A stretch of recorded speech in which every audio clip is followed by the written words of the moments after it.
resource? Oh wow, fantastic question. I think the answer that people are looking for when we talk about how to make the airport a more viable resource is subsidizing flights in and out of Chico, which is unreasonable. We can't afford it now. It's of questionable value if we could, so that takes care of the flight pattern. As far as making the airport itself, fantastic location for business. It's great. So what can the city do about it? Plug and play enterprise zones, making industry understand if you want to come to Chico at the City of Chico Airport, this is what we're ready to accept. And as long as they're not spewing toxic waste into the environment, roll out the red carpet and let these people come. Let them know we will do anything we can to welcome you into this community. We have a great place for you to go. It has access to everything. It's about as far as we can go. As far as the subsidies go, and I've heard people, I don't know at this table, but I've heard people talk about that. We don't have the money to do that. But if we want to eliminate some regulation burdens and some property taxes to allow them to come in, I think it's fantastic. It's one of the greatest assets we have as far as geography. The airport is an extremely important asset to the community, if for no other reason than it's providing production possibilities where businesses are able to bring in goods and services directly to the airport, but also the airport is also a hub to link to all of the other cities in the state. So the subsidies exist for the airport to use it. It's operating at a loss and has operated at a loss, and that's an important, because it's so important to the economy and to be a regional leader as Chico is, it needs to provide those subsidies. But the airport site itself also provides considerable enterprise zone and subsidies for businesses to set up shop there. There have been some complaints that a number of businesses have come in and out, some failed, leaving some of those enterprise zone opportunities vacant. But I don't think that that's a sign of illness. The airport is still a viable resource and should remain that way. And the subsidies exist, and I think they should continue to exist. It would be fantastic if we could get a commercial flight other than to San Francisco, but that doesn't seem to be something that the carriers are willing to do at this time until we enhance the existing economy in the city of Chico, where we can have more of those flights to other regions. It's unfortunate that we don't have another airline in here that can service the community at a better rate, certainly than, what is it, United West or whatever, to fly into San Francisco for $150 one way almost. I realize that's something the council can't control, but I would certainly look into ways of maybe bringing in another airline that would bring the cost down for local people too, and people coming into Chico at a lower rate. But I also disagree with what Andrew said about the TOT tax. I don't think there's anybody that travels any place in California that just considers if they book a hotel room, they know they're going to pay that extra 11% because it stays in the community and it helps to build the community's assets. As a tourist, why I'm going there.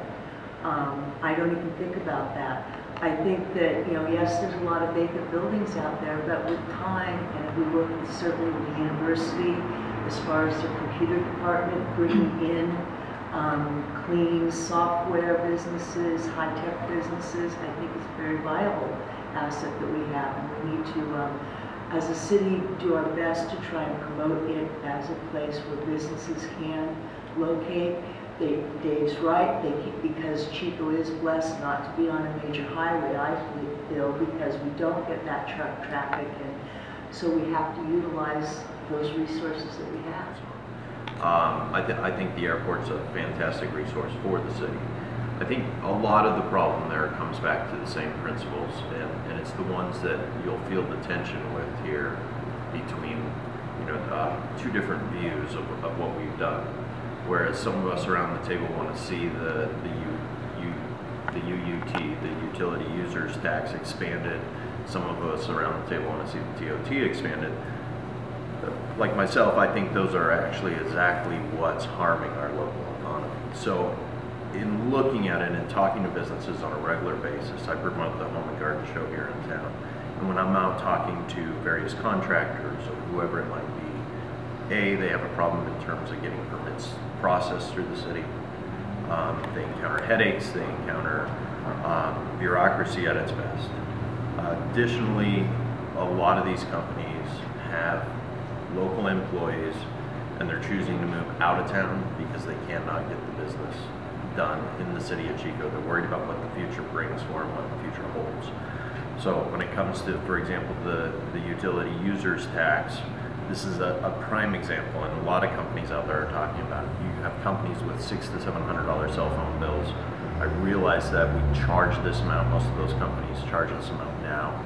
However, they look at that as a direct attack on their businesses. Businesses with $600 to $700 cell phone bills, 5%, 4.5% rather, is a big deal. I think the TOT is harmful to people coming in from outside the area. A lot of people say it's a tax that people don't look at.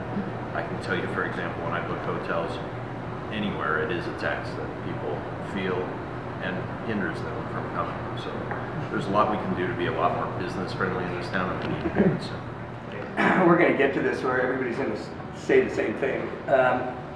Agree with Toby. The fixed-based operator, I've heard numerous complaints about the fixed-based operator. In fact, in one instance, they tried to, another fixed-based operator tried to put in a 24-hour service so these pilots can fly in the middle of the night and be able to use a credit card system. And that didn't fly, and that really hurt a lot of corporate people wanting to come here. I know quite a few pilots and companies that exist that have had lots of problems with the fixed-based operator, lots of complaints, lots of things, and like Randall said, and to move on, you know, I've heard lots of people would like to have flights into other cities other than just San Francisco. And I remember as a pilot myself coming with Hughes Air West, bringing students from Oakland to Chico for $16 to come up here 30 years ago, 35 years ago.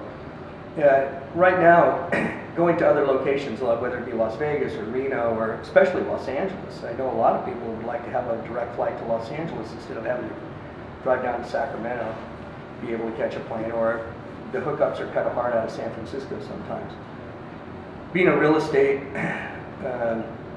person as well for the last 12 years, some of the businesses have left out there. Corette has sat there for, boy, I don't know, 8 or 9 years empty. And then when Fleetwood was there, I did all the recycling at Fleetwood, and then a developer took it over, made it into smaller sections to be able to do, and they're renting it out actually pretty quick right now. There are businesses going out there right now, so there is some development going on there right now. The biggest thing that the airport has is called a foreign trade zone. That's the enterprise zone that we were talking about before, and that's a real narrow scope kind of zone. It's an extension of the Port of Stockton, where you can get a break on your excise tax for the time you store things at your site or during the time you manufacture things out there. To date, nobody's ever used the foreign trade zone as such. I suppose there's 30 of those in the country. Ours has been in existence for probably over 20 years. So if we push that as a place for people to come and reassemble or make things and use that tax break through the state, that would be a good start. I think the other thing to look at is when we think about airports, or we think about what we're going to do to grow Chico, we continue to go back to the widget mentality. If we get somebody in here to make this, we can stick it on a truck and ship it out. I think the beauty of Chico is that we're not on the freeway. We don't have a lot of truck traffic. You know, we have rivers, we have orchards and foothills, so we need to focus on jobs that are more service-based, like medical expansion, medical field, or entrepreneurs like Build.com, and try to stay away from the hardcore manufacturing widget capabilities, because I believe that we won't be as competitive in that area. So we need to look beyond the sales tax issue and say, what's the next wave in the future, the next 10, 20, 30 years that's really going to keep Chico up? So since the airlines are determining the price of the flights, I don't think that's something that the council has direct effect on. I think that we can be using the area around the airport for promoting more local businesses and expansion can happen there. But to the question of what can we do to increase the airport, I think that maybe we need to shift the question, and maybe instead of looking at the airport right now, which actually doesn't look like a viable option, maybe we need to be looking at different rail options and other ways of bringing people in and out of town. We have working transit with rail, and we have heard from a lot of people that they would gladly hop on a train to get to Sacramento, either to get to the airport or for commuting for work. So instead of the focus on the airport, maybe we need to have a rail focus. All right, Toby. I agree 100% with Sean as far as the asset that the airport is to the local economy. Manufacturing is the logistic capabilities that we have with an airport in Chico would be a boon to any manufacturer. Again, I bring it back to Sportjet. You know, they really looked at us because we had that airport, and you know, because we wouldn't offer any incentives for the thousands of square feet that we have open there, they chose Texas instead of Chico. I think that's definitely number one. We need to make sure that we're incentivizing businesses to come there. I think also we need to take a hard look at the fixed base operator. I was having a long conversation with one of the FAA liaisons, Mr. Kemper, and he was saying that a lot of pilots that fly out of Chico will not use them for service or gas and for a number of other things because they're hard to work with, they're hard to do business with. And in fact, they go to Reading instead. And that we're losing a lot of money in sales tax revenue just on the gas sales alone, let alone services. So I think having a FOB that has a reputation as being hard to work with is a problem. I think that needs to change one way or another. In general, we need to make the airport more accessible to businesses. The carrier in and out of the Chico airport hopefully brings flights down to Los Angeles.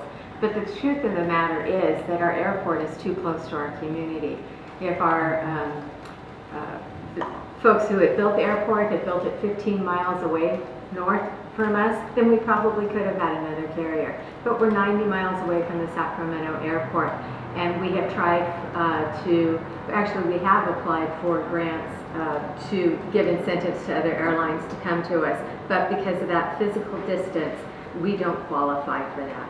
That being said, we could develop charter airlines into San Francisco, into Sacramento, so that they would be available on a regular basis, and that's something that we're exploring. Another thing that the Innovation Scorecard revealed to us is the need for high-speed internet. And I think that we have a growing laser technology cluster out at the airport, and they do have a need for higher speed internet. And we've been working with Comcast. Comcast came into our community and did a great job with the residentials, but when it came to commercials, the ball kind of dropped on that, and we've been working with them to get those up to speed. With my Mayor's Business Advisory Council, I've been visiting businesses to see what the city can do to help them grow jobs and to prosper. Transfer Flow is out at the airport doing some innovative things with fuel technology. Layers Research, Fifth Sun, Build.com, another rising star in our community. And Chico Bag has been looking into using that foreign trade zone. Pathalize, one of those laser tech companies. So we've got some great businesses out there in the Chico airport, and they're telling our story about Chico is a great place to do business.